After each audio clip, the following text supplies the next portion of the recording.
And hopefully she will be our last Secretary of Education, Linda McMahon. Linda, thank you. Thank you very much.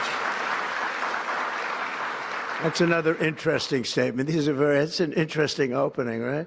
But it's true, and it's been amazing how popular this has been. I tell people that this is what I'm doing today, and they say, oh, it's about time. Everybody says it. Republicans and Democrats have said it.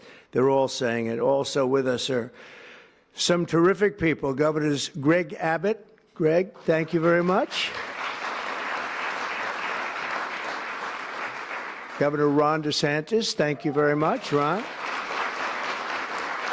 Congratulations on your victory, Mike. That was a big one. Mike DeWine, thank you very much, Mike. Jeff Landry. Jeff, thank you very much, Jeff.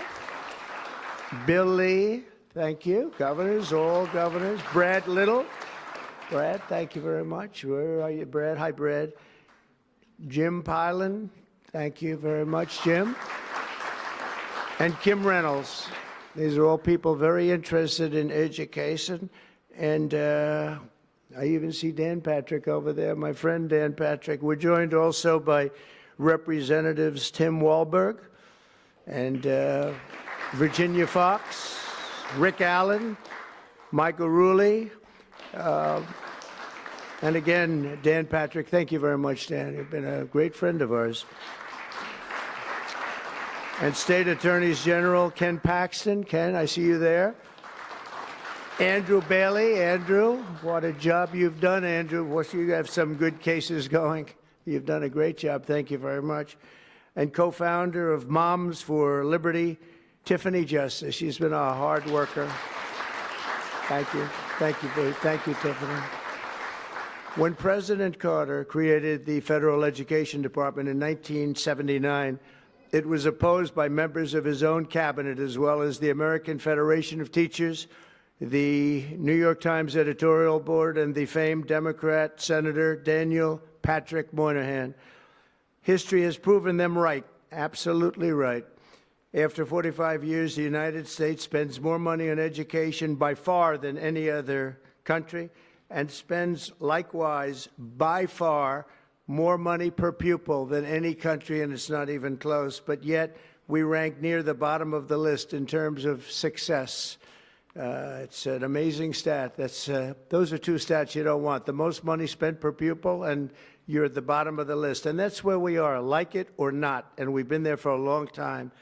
70% of 8th graders are not proficient in either reading or in math. 70%. 40% of 4th graders lack even basic reading skills, can't read. Students in our public elementary and middle schools score worse in reading today than when the department opened, by a lot. In Baltimore, 40% of the high schools have 0 students who can do basic mathematics. Not even the very simplest of mathematics. I said, give me your definition of basic, and they're talking about like adding a few numbers together.